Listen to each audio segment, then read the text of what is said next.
যে দেশে দুর্নীতি থাকে সেই দেশে শ্রমিকের কোনোদিন অধিকার প্রতিষ্ঠা হয় না।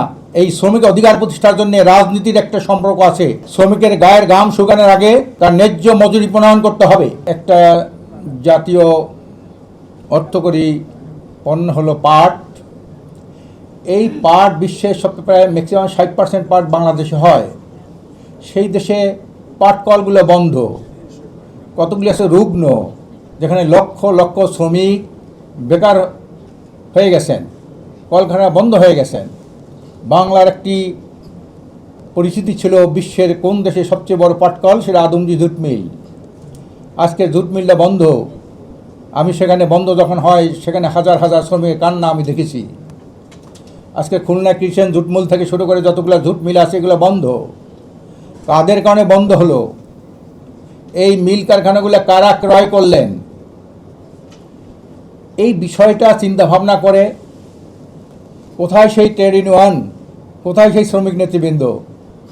এই জন্য পীর সাহেব চরমনায়ের পক্ষ থেকে একটা শ্রমিক শাখা করা হয়েছে, তার নাম ইসলামী শ্রমিক আন্দোলন। তার হলো 82টা হলো স্টাফ সংগঠন, অন্তর্ভুক্তি শাখা হলো 82টা। এমন কোনো শ্রমিক সেক্টর নাই যেখানে তার সংগঠন নাই। আমি সেই সংগঠনের 8 বছর কেন্দ্রীয় সভাপতি ছিলাম।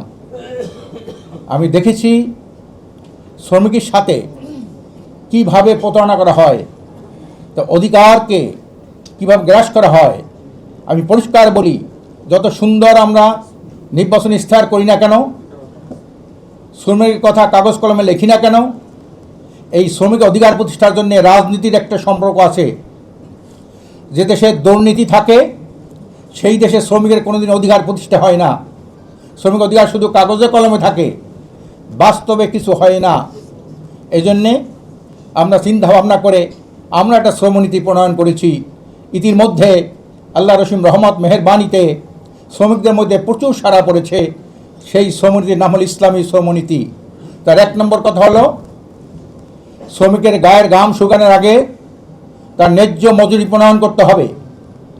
এই ন্যায্য মজুরি বলতে কি বোঝায়?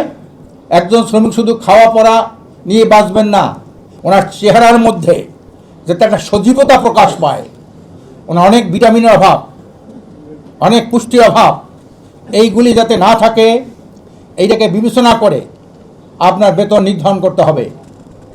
সাথে সাথে শ্রমিক মালিক একটা স্লোগান বাংলাদেশে খুব প্রচলিত আছে, লড়াই লড়াই লড়াই চাই, লড়াই করে বাঁচতে চাই। শ্রমিকরা লড়াই করবে কেন? শ্রমিক কাজ করবে, উৎপাদন করবে, লড়াই করবে কার মধ্যে একটা সংঘর্ষ শুরু হয়ে যায়। এই জন্য আমরা বলছি মালিক শ্রমিক ভাই ভাই সবাই মিলে উৎপাদন বাড়াই। মালিকের সাথে শ্রমিকের সাথে কোনো যদি এ ধরনের যদি কোনো সংঘর্ষ সৃষ্টি হয়, ওই মিল কারখানাগুলা ভালো উৎপাদন করতে পারে না।